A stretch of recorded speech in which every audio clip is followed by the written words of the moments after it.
അഞ്ചാം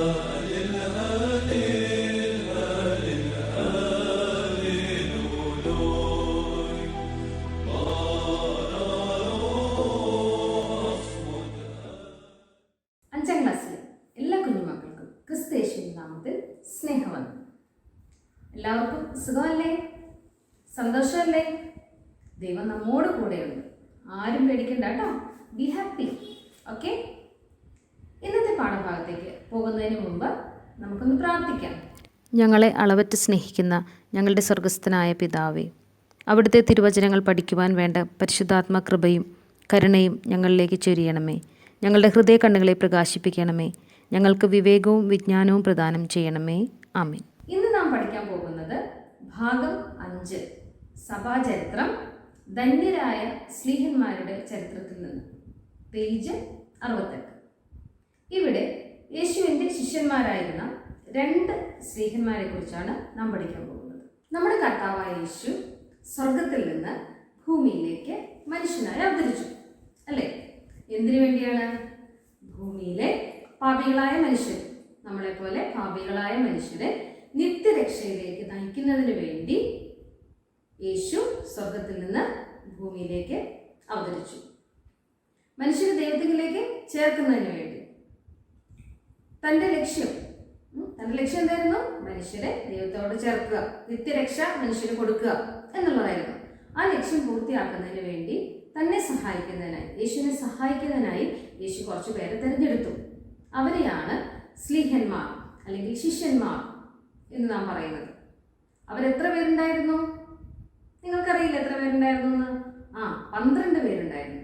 ആ 12 പേരുടെ 12 പേര് ആരെല്ലാമാണെന്ന് ടെക്സ്റ്റിൽ ഗ്രന്ഥഭാഗത്ത് പറയുന്നുണ്ട്. ഗ്രന്ഥഭാഗം കൊടുത്തിട്ടുണ്ട് ടെക്സ്റ്റിൽ. അവിടെ ആ ഭാഗം നമുക്കൊന്ന് വായിച്ചു നോക്കാം. വിശുദ്ധ മർക്കോസ് എഴുതിയ സുവിശേഷം 3-ാം അധ്യായം 13 മുതൽ 16 വരെ വാക്യത്തിലാണ് യേശു തെരഞ്ഞെടുത്ത ആ സ്ലീഹന്മാരെ കുറിച്ച് പറയുന്നത്. അത് നമുക്കൊന്ന് വായിച്ചു നോക്കിയാലോ? വിശുദ്ധ മർക്കോസ് എഴുതിയ സുവിശേഷം 3-ാം അധ്യായം 13 മുതൽ 16 വരെയുള്ള വാക്യം. താൻ മലമേൽ കയറി തനിക്കിഷ്ടമുള്ളവരെ വിളിച്ചു. അവർ തൻ്റെ അടുത്തെത്തി തന്നോട് കൂടെ ആയിരിക്കാനും പ്രസംഗിപ്പാൻ അവരെ അയക്കുവാനും രോഗികളെ സുഖപ്പെടുത്തുവാനും ഭൂതങ്ങളെ പുറത്താക്കുവാനും അധികാരമുള്ളവരായി തീരുവാനുമായി അവരിൽ നിന്നും 12 പേരെ താൻ തിരഞ്ഞെടുത്തു. അപ്പോൾ യേശു എന്താ ചെയ്തത്? യേശു തനിക്ക് ഇഷ്ടമുള്ള കുറച്ച് പേരെ വിളിച്ചു വരുത്തി. അവർ യേശുവിൻ്റെ വിളി കേട്ട് യേശുവിൻ്റെ അടുത്തേക്ക് വന്നു. യേശുവിൻ്റെ വിളി ഒരു മാഗ്നറ്റിക് അട്രാക്ഷൻ പോലെയായിരുന്നു. എന്താ മാഗ്നറ്റിന്റെ പ്രത്യേകത? എന്താ? ഇരുമ്പ് എവിടെയെങ്കിലും കണ്ടു കഴിഞ്ഞാൽ അത് അട്രാക്ട് ചെയ്യും. അതുപോലെ യേശുവിൻ്റെ വിളി അതുപോലെയായിരുന്നു. കുറെ ആളുകളെ തന്നിലേക്ക് യേശുവിനെ ആകർഷിക്കാൻ സാധിച്ചു. യേശു തിരഞ്ഞെടുത്തവർക്ക് പ്രത്യേകതകളുണ്ട്. എന്തായിരുന്നോ? യേശുവിലേക്ക് അവർ ആകർഷിക്കപ്പെടുമായിരുന്നു. ആത്മാവിൽ പ്രേരണ ഉണ്ടാവും. യേശുവിൻ്റെ പുറകെ പോ, അല്ലെങ്കിൽ യേശുവിൻ്റെ അടുത്തേക്ക് പോ എന്നുള്ളൊരു പ്രേരണ അവർക്ക് ഉള്ളിലുണ്ടാവും. അപ്പോൾ അങ്ങനെ യേശു തന്നിലേക്ക് കുറേ പേരെ ആകർഷിച്ചു. യേശുവിലേക്ക് അവർ അട്രാക്റ്റഡ് ആവുന്നു. അവരറിയാതെ യേശുവിനെ അനുസരിക്കുന്നവരായി, യേശുവിനെ പുറകെ പോകുന്നവരായി, യേശുവിനെ അനുസരിക്കുന്നവരായി മാറുന്നു. അങ്ങനെ യേശു ഈ കൂടിയ കുറേ ആളുകളിൽ നിന്ന് 12 പേരെ പ്രത്യേകമായി തിരഞ്ഞെടുത്തു. തൻ്റെ ശിഷ്യരാകുവാനായിട്ട് 12 പേരെ യേശു ആ കൂടിയിരുന്ന ആളുകളിൽ നിന്ന് തിരഞ്ഞെടുത്തു. എന്തിനു വേണ്ടിയാ?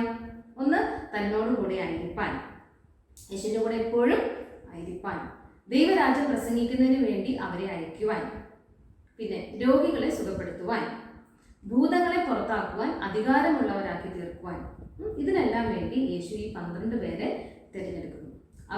ആരെല്ലാമായിരുന്നു നമുക്ക് നോക്കാം. ഒന്ന്, ശമോൻ കീപ്പ, സെബദി പുത്രൻ യാക്കോബ്, സഹോദരൻ യോഹന്നാൻ, അന്ത്രയോസ്, ഫിലിപ്പോസ്, ബർത്തൽമായി, മത്തായി, തോമ, അൽഫായുടെ മകനായ യാക്കോബ്, തദ്ദായി, ശമോൻ ക്നാനോയോ, യൂദാസ് കറിയോത്ത്. ഈ സ്ലേഹന്മാരുടെ എല്ലാം പേരുകൾ എഴുതാനായിട്ട് ടെക്സ്റ്റിൽ പേജ് 68 ഒരു പ്രത്യേക കോളം കൊടുത്തിട്ടുണ്ട്. അവിടെ അവരുടെ പേരുകൾ എഴുതാം. അപ്പോൾ ടീച്ചർ പറയാം, നിങ്ങളപ്പോൾ എഴുതൂ. വെരി ഗുഡ്, എഴുതണം കേട്ടോ. ശമോൻ കീപ്പ അല്ലെങ്കിൽ പത്രോസ്ലീഹ, സെബദിയുടെ പുത്രനായ യാക്കോബ്, സഹോദരൻ യോഹന്നാൻ, അന്ത്രയോസ്, പീലിപ്പോസ്, ബർത്തുൽമായി, മത്തായി, തോമ, ഹൽഫായുടെ പുത്രനായ യാക്കോബ്, തദ്ദായി, ശെമവോൻ ക്നാനായോ, ഒറ്റിക്കൊടുത്ത യഹൂദ സ്കറിയോത്ത. ഈ 12 പേരെയാണ് യേശു സ്ലീഹന്മാർ ആയി തിരഞ്ഞെടുത്തത്.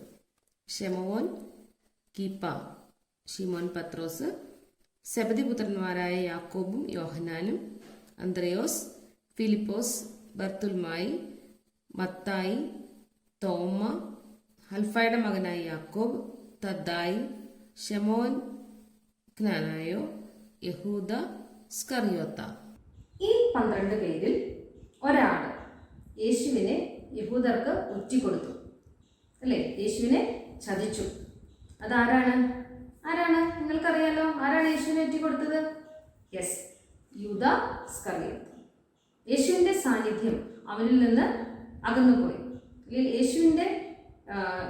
യേശു അവനിൽ നിന്ന് അകന്നു പോയപ്പോൾ എന്ത് സംഭവിച്ചു? താൻ തൻ്റെ ഗുരുവിനെ തള്ളി പറഞ്ഞു. അവന് കുറ്റബോധം ഉണ്ടായി, തള്ളി പറഞ്ഞു എന്ന് അറിഞ്ഞപ്പോൾ. അപ്പോൾ സ്വയം അവൻ മരണപ്പെട്ടു. വിശുദ്ധ മത്തായി എഴുതിയ സുവിശേഷം 27-ാം അധ്യായം 3, 4, 5 വാക്യങ്ങളിൽ യൂദ സ്കറിയോത്ത ചെയ്തതിനെ കുറിച്ച് നമുക്ക് കാണാൻ സാധിക്കും. അപ്പോൾ അവന് പകരം, യൂദ സ്കറിയോത്തയ്ക്ക് പകരം മറ്റൊരാളെ യേശുവിൻ്റെ യേശുവിൻ്റെ ശിഷ്യനായി സ്ലീഹന്മാര് പിന്നീട് ചീട്ടിട്ട് തിരഞ്ഞെടുത്തു. അതാരായിരുന്നു? വിശുദ്ധ മത്തിയാസ്. ആ സ്ലീഹായുടെ പേര് ടെക്സ്റ്റിൽ എഴുതാനുള്ളൊരു സ്ഥലമുണ്ട്, അവിടെ നമ്മൾ എഴുതുക. പ്രക്സീസ് 1-ാം അധ്യായം 25-ാം വാക്യത്തിൽ വിശുദ്ധ മത്തിയാസിനെ എങ്ങനെ തിരഞ്ഞെടുക്കുന്നതെന്ന് പറഞ്ഞിട്ടുണ്ട്. 4-ാം ക്ലാസ്സിലെ പാഠത്തിൽ നാം വിശുദ്ധ പത്രോസ് സ്ലീഹായെക്കുറിച്ചും വിശുദ്ധ യോഹന്നാൻ സ്ലീഹായെക്കുറിച്ചും പഠിച്ചിട്ടുണ്ട്. ഓർമ്മയുണ്ടല്ലേ? Very good. ഈ പാഠത്തിൽ നാം പഠിക്കാൻ പോകുന്നത് വിശുദ്ധ അന്ത്രയോസ്, വിശുദ്ധ യാക്കോബ് എന്നീ സ്ലീഹന്മാരെ കുറിച്ചാണ്. ആദ്യം വിശുദ്ധ അന്ത്രയോസ് സ്ലീഹ.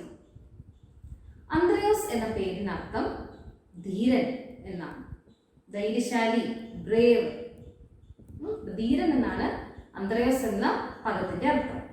ഗലീലയിലെ ബെത്സൈദ പട്ടണത്തിലാണ് അദ്ദേഹം ജനിച്ചത്. ശിമോൻ പത്രോസ് അദ്ദേഹത്തിന്റെ സഹോദരനായിരുന്നു. അന്ത്രയോസിന്റെ സഹോദരനായിരുന്നു ശിമോൻ പത്രോസ്, പിന്നീട് പത്രോസ് സ്ലീഹായായിരുന്നു. അദ്ദേഹം സ്നാപക യോഹന്നാന്റെ ശിഷ്യന്മാരിൽ ഒരാളായിരുന്നു. ആര്? അന്ത്രയോസ്. അന്ത്രയോസിന്റെ പേരിനർത്ഥം എന്താണ്? ധീരൻ. ഏത് പട്ടണത്തിലായിരുന്നു? ബെത്സൈദ പട്ടണത്തിൽ. ആരുടെ സഹോദരനായിരുന്നു? വിശുദ്ധ പത്രോസിന്റെ, അല്ലെങ്കിൽ ശിമോൻ പത്രോസിന്റെ സഹോദരനായിരുന്നു അന്ത്രയോസ്. സ്നാപക യോഹന്നാന്റെ ശിഷ്യനായിരുന്നു. ഒരു ദിവസം ഈ സ്നാപക യോഹന്നാനും അന്ത്രയോസും കൂടെ യേശുവിൻ്റെ കൂടെ പോയി. ഒരു രാത്രി യേശുവിനോടൊപ്പം അവർ താമസിച്ചു. അപ്പോൾ ലോകത്തിന്റെ രക്ഷയ്ക്കായി ദൈവം അയച്ച മശിഹയാണ് ഈ നസ്രേത്തുകാരനായ യേശു എന്ന് അവർക്ക് മനസ്സിലായി. അവർക്ക് എന്താ മനസ്സിലായത്? ദൈവം സ്വർഗത്തിൽ നിന്ന് അയച്ച, ലോകത്തിന്റെ രക്ഷയ്ക്ക് വേണ്ടി അയച്ച മശിഹയാണ്, രക്ഷകനാണ് ഈ നസ്രേത്തുകാരനായ യേശു എന്ന് അവർക്ക് ആ രാത്രി യേശുവിനോട് ചേർന്ന് വസിച്ചപ്പോൾ മനസ്സിലായി. അന്ത്രയോസ് വീട്ടിൽ ചെന്ന് തന്റെ സഹോദരനായ ശീമോനെ കണ്ട് തനിക്ക് യേശുവിനെ കുറിച്ച് മനസ്സിലായ കാര്യങ്ങളെല്ലാം പറഞ്ഞു. എന്താ മനസ്സിലായത്? ദൈവം അയച്ച മശിഹയാണ് ഈ യേശു എന്ന് ആർക്ക് മനസ്സിലായി? വിശുദ്ധ അന്ത്രയോസിന് മനസ്സിലായി. ലോകത്തിന്റെ രക്ഷകനാണ് യേശു എന്ന് മനസ്സിലായി. അപ്പൊ ആ കാര്യങ്ങളെല്ലാം ഈ അന്ത്രയോസ് തന്റെ സഹോദരനായ, ആരാണ് സഹോദരൻ? ശിമോൻ പത്രോസിനോട് പറയുകയാണ്. അപ്പോൾ എന്നിട്ട് ഈ അന്ത്രയോസ് ശിമോനെ യേശുവിന്റെ അടുക്കിലേക്ക് കൊണ്ടുവരികയാണ്. താൻ മനസ്സിലാക്കിയ യേശുവിനെ തന്റെ സഹോദരന് കാണിച്ചു കൊടുക്കുന്നു. ഇവിടെ സൺഡേ സ്കൂൾ കുഞ്ഞുങ്ങളായ നമ്മളും ചെയ്യേണ്ട ഒരു കാര്യമാണ്. തനിക്ക് മനസ്സിലായ യേശുവിനെ താൻ തന്റെ സഹോദരന് കാണിച്ചു കൊടുക്കുന്നു. അപ്പോൾ സൺഡേ സ്കൂൾ കുഞ്ഞുങ്ങളായ നമ്മൾ എന്താ ചെയ്യേണ്ടേ? നമ്മൾ യേശുവിനെ അറിയുന്നവരാണ്, അറിഞ്ഞവരാണ്, അറിഞ്ഞുകൊണ്ടിരിക്കുന്നവരാണ്. അപ്പോൾ നമുക്ക് മനസ്സിലായ യേശുവിനെ നമ്മളുടെ സഹോദരന്മാർക്ക്, നമ്മളുടെ കൂട്ടുകാർക്ക്, മറ്റുള്ളവർക്ക് നാം പകർന്നു കൊടുക്കണം. അന്ത്രയോസ് സ്ലീഹ മറ്റുള്ളവരെ യേശുവിനെ പരിചയപ്പെടുത്തുന്ന യഥാർത്ഥ ക്രിസ്ത്യാനിയാണ്. മറ്റുള്ളവരെയൊക്കെ യേശുവിനെ യേശുവിനെ അവർക്ക് പരിചയപ്പെടുത്തി കൊടുക്കുന്ന ഒരു യഥാർത്ഥ ക്രിസ്ത്യാനിയായിട്ട് ചരിത്രം രേഖപ്പെടുത്തുന്നുണ്ട്. തൻ്റെ സഹോദരനായ പത്രോസിനെ യേശുവിൻ്റെ അടുക്കൽ കൊണ്ടുവന്നതുപോലെ തന്നെ 5 അപ്പം കൊണ്ട് 5000 പേരെ യേശു പോഷിപ്പിച്ചു. ആ സന്ദർഭമൊക്കെ നിങ്ങൾക്ക് അറിയാവുന്ന കാര്യങ്ങളാണ് അല്ലേ? 5 അപ്പം കൊണ്ട് 5000 പേർക്ക് ഫുഡ് കൊടുത്തത്. അപ്പം 5 അപ്പവും 2 മീനും കൊണ്ടുവന്ന ബാലനെ ആ ആൾക്കൂട്ടത്തിന്റെ ഇടയിൽ നിന്ന് തേടി പിടിച്ച് കൊണ്ടുവന്നതും ഈ അന്ത്രയോസായിരുന്നു. അന്ത്രയോസായിരുന്നു അന്ന് ഈ ബാലനെ ഈ ആൾക്കൂട്ടത്തിന്റെ ഇടയിൽ നിന്ന് തേടി കൊണ്ടുവന്ന് യേശുവിന്റെ കയ്യിലേക്ക് അത് കൊടുത്തപ്പോഴാണ് യേശു അതുകൊണ്ട് 5000 പേർക്ക് അത് നുറുക്കി കൊടുത്തത് അല്ലേ? അതൊക്കെ നമ്മൾ പഠിച്ചേക്കുന്നതാണ്. അതുപോലെ തന്നെ വിശുദ്ധ അന്ത്രയോസ് ശ്ലീഹ കർശനമായി വ്രതങ്ങൾ അനുഷ്ഠിക്കുന്ന ഒരാളായിരുന്നു. വളരെ കർശനമായിട്ട് വ്രതങ്ങളെല്ലാം അനുഷ്ഠിക്കുന്ന ഒരു വ്യക്തിയായിരുന്നു വിശുദ്ധ അന്ത്രയോസ്. യേശുവിന്റെ സുവിശേഷം പല രാജ്യങ്ങളിൽ ശ്ലീഹ അറിയിച്ചിട്ടുണ്ട്. യേശുവിനെ പ്രസംഗിക്കുവാനായിട്ട് പല രാജ്യങ്ങളിൽ ഈ വിശുദ്ധ അന്ത്രയോസ് ശ്ലീഹ പോയിരുന്നു. അതുപോലെ തന്നെ വിശുദ്ധ ശ്ലീഹ വിഗ്രഹാരാധനയ്ക്ക് എതിരായി സംസാരിക്കുന്ന ഒരാളായിരുന്നു. സത്യവിശ്വാസത്തെ മുറുകെ പിടിക്കുന്ന ഒരാളായിരുന്നു. തടവിലാക്കപ്പെട്ടപ്പോൾ അവിടെയുള്ളവരെ മാനസാന്തരപ്പെടുത്തി അവരെ യേശുവിലേക്ക് അടുപ്പിച്ചു. യേശുവിലേക്ക് അവരെ ചേർത്ത് നിർത്താനായിട്ട് ശ്ലീഹ ശ്രമിച്ചു തടവിലായിരുന്ന സമയത്ത്. ഇതറിഞ്ഞ ഗവർണർ ശ്ലീഹായെ കുരിശിൽ തറച്ച് കൊല്ലുവാനായിട്ട് വിധിക്കുകയാണ്, ആജ്ഞാപിക്കുകയാണ്. ശ്ലീഹായെ കൊണ്ടുപോയി കുരിശിൽ തറച്ച് കൊല്ലാൻ പറയുകയാണ്. അപ്പോൾ ഒലിവ് മരം കൊണ്ടുണ്ടാക്കിയ ഒരു എക്സ് ആകൃതിയിലുള്ള ഒരു കുരിശിലാണ് ശ്ലീഹായെ ക്രൂശിച്ചത്. ഈ ആകൃതിയിലുള്ള കുരിശിനെ വിശുദ്ധ അന്ത്രയോസിന്റെ കുരിശെന്ന് വിളിക്കപ്പെടുന്നുണ്ട്. ഈ കുരിശിൽ കിടന്ന സമയത്തും ശ്ലീഹ ദൈവിക കാര്യങ്ങൾ പ്രസംഗിച്ചു എന്നാണ് പറയുന്നത്. കുരിശില് ആൾക്കാരെ പിടിച്ചു കെട്ടി കുരിശില് കെട്ടിയിട്ടുന്ന സമയത്തും ശ്ലീഹ ദൈവത്തിന്റെ രാജ്യം പ്രസംഗിച്ചു. അതുപോലെ തന്നെ മരിക്കുന്നതിന് മുമ്പ് 1/2 മണിക്കൂർ സമയം അദ്ദേഹത്തിന്റെ മുഖം ശോഭിച്ചതായിട്ടും ചരിത്രം രേഖപ്പെടുത്തിയിട്ടുണ്ട്.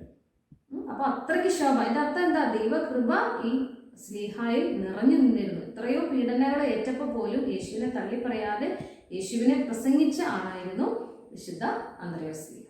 സോ അന്ത്രയോസ് ശ്ലീഹായുടെ ഓർമ്മ നമ്മൾ നവംബർ 30 പരിശുദ്ധ സഭ ആചരിക്കുന്നു. എന്നാണ് അന്ത്രയോസ് ശ്ലീഹയുടെ ഓർമ്മ സഭ ആചരിക്കുന്നത്? നവംബർ 30. അപ്പോൾ അന്ത്രയോസ് ശ്ലീഹയെ കുറിച്ച് നാം പഠിച്ച കാര്യങ്ങൾ ഒന്നുകൂടി ഒന്ന് പറഞ്ഞു നോക്കിയാലോ? അന്ത്രയോസ് എന്ന പദത്തിനർത്ഥം, വാക്കിനർത്ഥം, പേരിനർത്ഥം എന്താണ്? ധീരൻ. ഏത് പട്ടണത്തിലുള്ള ആളായിരുന്നു? ബത്സയിദ പട്ടണത്തിൽ. വിശുദ്ധ പത്രോസ് ശ്ലീഹായുടെ സഹോദരനായിരുന്നു അല്ലേ? യേശുവിനെ മശിഹയായിട്ട് അല്ലെങ്കിൽ യേശുവിനെ രക്ഷകനായിട്ട് മനസ്സിലാക്കി.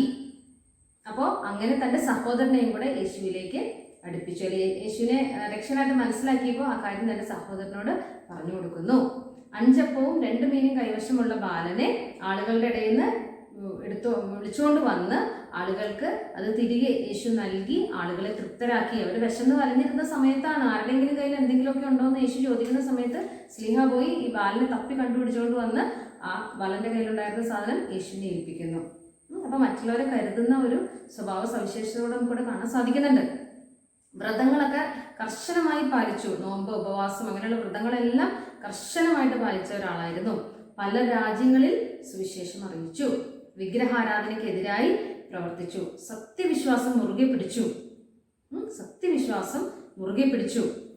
ജയിലിൽ യേശുവിന്റെ സുവിശേഷം അറിയിച്ചു. തടവറയിലായിരുന്ന സമയത്ത് അവിടെയുള്ള പാപികളായിട്ടുള്ള ആളുകളെയൊക്കെ മാനസാന്തരപ്പെടുത്തുവാനായിട്ട് യേശുവിന്റെ സുവിശേഷം അവരോട് പ്രസംഗിച്ചു. രക്തസാക്ഷിയായി. എങ്ങനെയാണ്? എക്സ് ആകൃതിയിലുള്ള കുരിശില് തറച്ച് രക്തസാക്ഷിയായി. വിശുദ്ധ അന്ത്രയോസിന്റെ കുരിശ് എന്നാണ് അങ്ങനെയുള്ള ആ ഷേപ്പിലുള്ള കുരിശിന് അറിയപ്പെടുന്നത്. കുരിശിൽ കടന്ന സമയത്തും ദൈവരാജ്യം പ്രസംഗിച്ചു. മുഖം 1/2 മണിക്കൂർ നേരം ശോഭിച്ചു. അതുപോലെ തന്നെ നവംബർ 30 പരിശുദ്ധ സഭ വിശുദ്ധ ശ്ലീഹായുടെ പെരുന്നാൾ ആഘോഷിക്കുന്നത്. ഇത്രയും കാര്യങ്ങൾ മനസ്സിലായോ?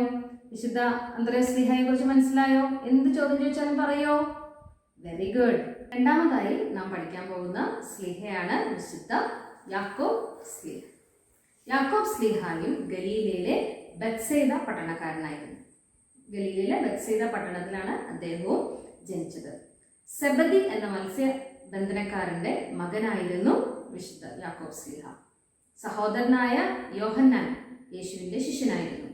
ഇവരെ യോഹന്നാനെയും വിശുദ്ധ യാക്കോബിനെയും ഒന്നിച്ചു ചേർത്ത് സെബദി മക്കൾ എന്ന് വിളിച്ചിരുന്നു. ഇവർക്ക് ഇടിമക്കൾ എന്നും പേരുണ്ട്.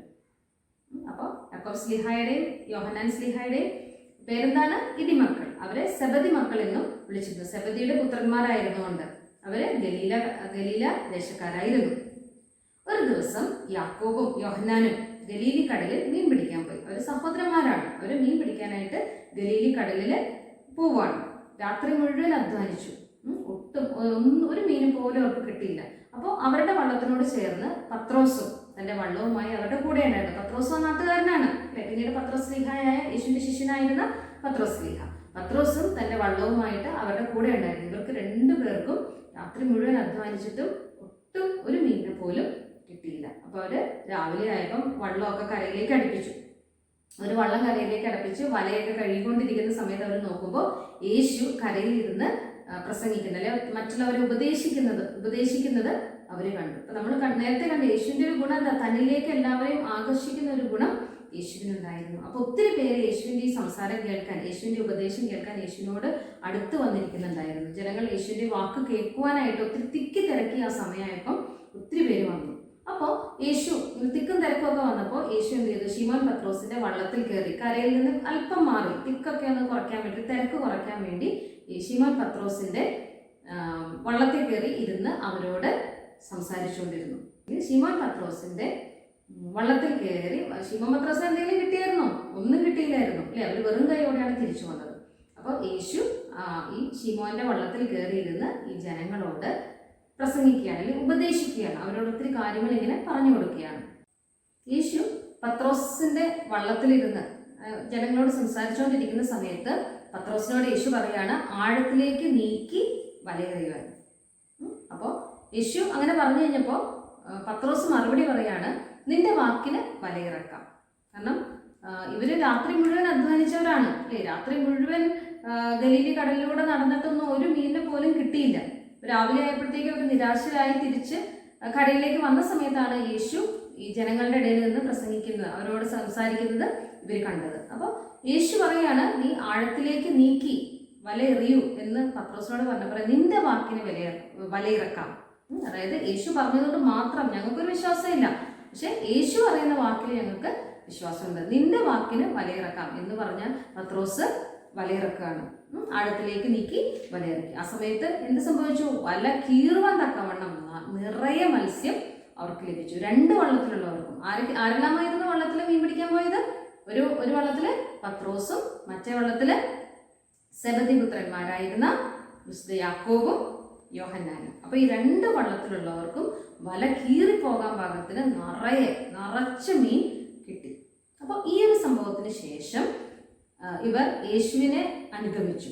സകലത ഉപേക്ഷിച്ച്, വിശുദ്ധ യാക്കോബ് സ്ലീഹ സകലത ഉപേക്ഷിച്ച് യേശുവിനെ അനുഗമിക്കുന്നു. യേശുവിനോട് കൂടെ പോകുന്ന ഒരു അവസ്ഥ നമുക്ക് കാണാൻ സാധിക്കുന്നു. അപ്പൊ യേശുവിനോട് കൂടെ പല പ്രധാന സംഭവങ്ങൾക്കും വിശുദ്ധ യാക്കോബ് സ്ലീഹ സാക്ഷിയായിരുന്നു.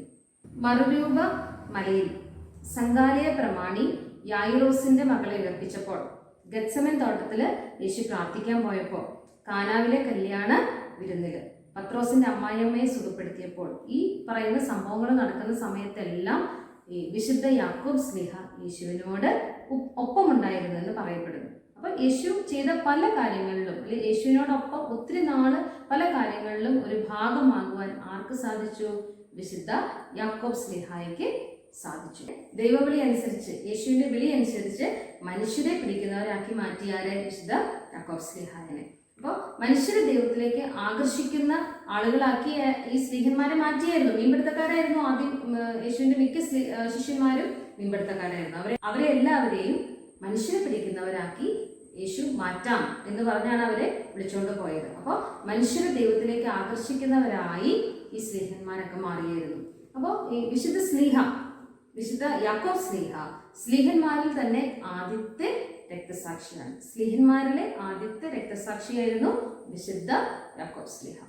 പരിശുദ്ധ സഭയെ വാർത്തെടുക്കുന്നതിൽ വിശുദ്ധ യാക്കോബ് സ്ലീഹ വലിയൊരു സ്ഥാനം, വലിയൊരു പങ്ക് വിശുദ്ധ യാക്കോബ് സ്ലീഹയ്ക്കുണ്ട്.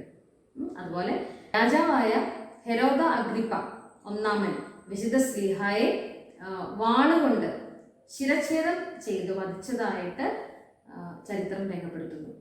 സുറിയാനി സഭയുടെ കലണ്ടർ അനുസരിച്ച് വിശുദ്ധ യാക്കോബ് സ്ലീഹായുടെ പെരുന്നാൾ മെയ് 1-ാം തീയതി പരിശുദ്ധ സഭ ആചരിക്കുന്നു. വിശുദ്ധ യാക്കോബ് സ്ലീഹായെ കുറിച്ച് ഒന്നോടെ ഒന്ന് നോക്കിയാലോ. വിശുദ്ധ യാക്കോബ് സ്ലീഹ ബത്സയിദ പട്ടണക്കാരനായിരുന്നു. ആരുടെ പുത്രനായിരുന്നു? സെബദിയുടെ പുത്രൻ. സെബദിയുടെ പുത്രന്മാർ എന്നറിയപ്പെടുന്ന രണ്ടുപേരായിരുന്നു. ഒന്ന് വിശുദ്ധ യാക്കോബ് സ്ലീഹായും ഒന്ന് യോഹന്നാനും. അല്ലെങ്കിൽ അവർക്ക് വേറൊരു പേരുണ്ടായിരുന്നു. വേറൊരു പേരെന്തായിരുന്നു? ഇടിമക്കൾ. അല്ലേ? യേശു ആരെന്ന് അവര് മനസ്സിലാക്കി. യേശു ആരാണെന്ന് അവർ മനസ്സിലാക്കിയപ്പം എല്ലാം ഉപേക്ഷിച്ച് യേശുവിന്റെ പുറകെ പോയി, യേശുവിന്റെ പിന്നാലെ പോയി.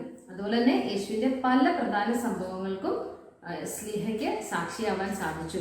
പിന്നീട് മനുഷ്യരെ ദൈവത്തിലേക്ക് ആകർഷിക്കുന്ന ഒരാളായി സ്ലീഹ മാറി. സ്ലീഹന്മാരിൽ തന്നെ ആദ്യത്തെ രക്തസാക്ഷിയായിരുന്നു വിശുദ്ധ യാക്കോബ് സ്ലീഹ. വിശുദ്ധ സഭ പണിയുന്നതിൽ വളരെയധികം അല്ലെങ്കിൽ വളരെ ഇമ്പോർട്ടൻ്റ് ആയിട്ടുള്ള ഒരു പങ്ക് വിശുദ്ധ സ്ലീഹ വഹിച്ചിരുന്നു. എങ്ങനെയാണ് എന്നിട്ട് സ്ലീഹ മരണപ്പെട്ടത്? സ്ലീഹ വാളാൽ വധിക്കപ്പെട്ടു. മെയ് 1-ാം തീയതി പരിശുദ്ധ സഭ സ്ലീഹായുടെ പെരുന്നാൾ ആഘോഷിക്കുന്നു. ഈ പാഠഭാഗത്ത് നാം പഠിച്ചത് യേശുവിൻ്റെ 2 ശിഷ്യന്മാരെ കുറിച്ചാണ്. ആരെല്ലാമായിരുന്നു ആ 2 ശിഷ്യന്മാർ? വിശുദ്ധ അന്ത്രയോസും വിശുദ്ധ യാക്കോബും. വിശുദ്ധ അന്ത്രയോസ് എന്ന വാക്കിന് അർത്ഥം എന്തായിരുന്നു? ധീരൻ. വിശുദ്ധ യാക്കോബ് എന്തായിരുന്നു? ഇടിമക്കൾ. അവർ ബത്സയിദ പട്ടണക്കാരായിരുന്നു. ഇവർ രണ്ടുപേരും ബത്സയിദ പട്ടണക്കാരായിരുന്നു. അവരുടെ പ്രധാന ജോലി എന്തായിരുന്നു? മീൻപിടുത്തമായിരുന്നു. യേശു ആരാണെന്ന് തിരിച്ചറിഞ്ഞപ്പോൾ ഇവർ അവന് വേണ്ടി, യേശുവിന് വേണ്ടി തങ്ങളുടെ ജീവൻ ബലി കൊടുത്ത് മനുഷ്യരെ യേശുവിലേക്ക് ആകർഷിച്ചു. യേശുവിൻ്റെ സുവിശേഷം പല പ്രദേശങ്ങളിലും പോയി പ്രസംഗിച്ചു. തങ്ങൾക്ക് ലഭിച്ച യേശുവിനെ മറ്റുള്ളവർക്ക് പകർന്നു കൊടുത്തു. യേശുവിൽ വിശ്വസിച്ചു. യേശുവിൽ പൂർണ്ണമായി വിശ്വസിച്ചു. അങ്ങനെ യേശുവിൻ്റെ രക്തസാക്ഷികളായി ഈ 2 സ്ലീഹന്മാരും മാറി. ഈ 2 സ്ലീഹന്മാരുടെ ചരിത്രത്തിൽ നിന്ന് സൺഡേ സ്കൂൾ കുഞ്ഞുങ്ങളായ നാം മനസ്സിലാക്കേണ്ടത് എന്താണ്? നാം യേശുവിനെ കൂടുതൽ അറിയണം. അതിനുവേണ്ടി നമുക്ക് എന്ത് ചെയ്യാൻ പറ്റും? അതിനുവേണ്ടി സൺഡേ സ്കൂൾ പാഠങ്ങൾ നന്നായി പഠിക്കുക, വിശുദ്ധ ഗ്രന്ഥം നന്നായി വായിക്കുക, പ്രാർത്ഥിക്കുക, സുവിശേഷങ്ങൾ കേൾക്കുക. ഇതിൽ നിന്നെല്ലാം നമുക്ക് യേശുവിനെ കൂടുതൽ അറിയാൻ സാധിക്കും.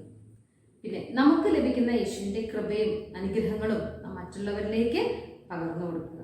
യേശുവിനെ അറിയില്ലാത്തവർക്ക് യേശുവിനെ നാം പകർന്നു കൊടുക്കുക. നമ്മെ കാണുന്നവർ, നമ്മോട് സംസാരിക്കുന്നവർ നമ്മിൽ യേശുവിനെ കാണണം.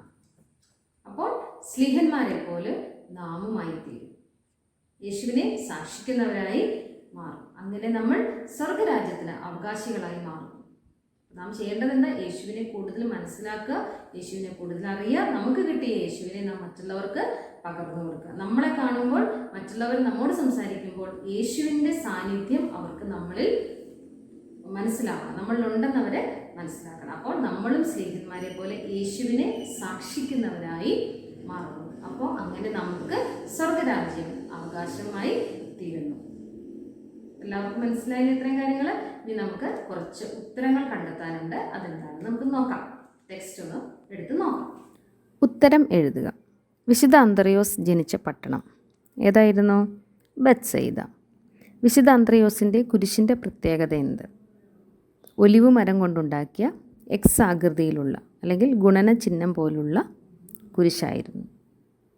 വിശുദ്ധ അന്ത്രയോസിൻ്റെ സഹോദരൻ ആരായിരുന്നു? ശീമോൻ പത്രോസ് സ്ലീഹ. അന്ത്രയോസ് എന്ന പേരിനർത്ഥം എന്താണ്? ധീരൻ. ഇടിമക്കൾ എന്ന് വിളിക്കുന്നത് ആരെയെല്ലാമാണ്? സെബദി പുത്രന്മാരായിരുന്ന വിശുദ്ധ യാക്കോബിനെയും വിശുദ്ധ യോഹന്നാനെയും. സെബദിയുടെ തൊഴിലെന്തായിരുന്നു? മത്സ്യബന്ധനം. നിന്റെ വാക്കിന് വലയിറക്കാം. ഇത് പറഞ്ഞതാരാണ്? പത്രോസ്, ശീമോൻ പത്രോസ്. സ്ലീഹന്മാരിലെ ഒന്നാമത്തെ രക്തസാക്ഷി ആരായിരുന്നു? വിശുദ്ധ യാക്കോബ്. ഭാഗം എല്ലാവർക്കും നന്നായി മനസ്സിലായി എന്ന് വിശ്വസിക്കുന്നു. ടെക്സ്റ്റ് നന്നായി വായിക്കുക. സംശയങ്ങൾ ഉണ്ടെങ്കിൽ അതെല്ലാം ക്ലിയർ ചെയ്യുക. വിശുദ്ധ ഗ്രന്ഥം വായിക്കുക, പ്രാർത്ഥിക്കുക, പഠിക്കുക. എല്ലാം ചെയ്യില്ലേ? ചെയ്യോ? Very good. നല്ല മക്കളാണ് കേട്ടോ. അപ്പോൾ സന്തോഷമായിട്ടിരിക്കുക, സുഖമായിട്ടിരിക്കുക. ദൈവം നമ്മെ സമൃദ്ധമായി അനുഗ്രഹിക്കും. Thank you.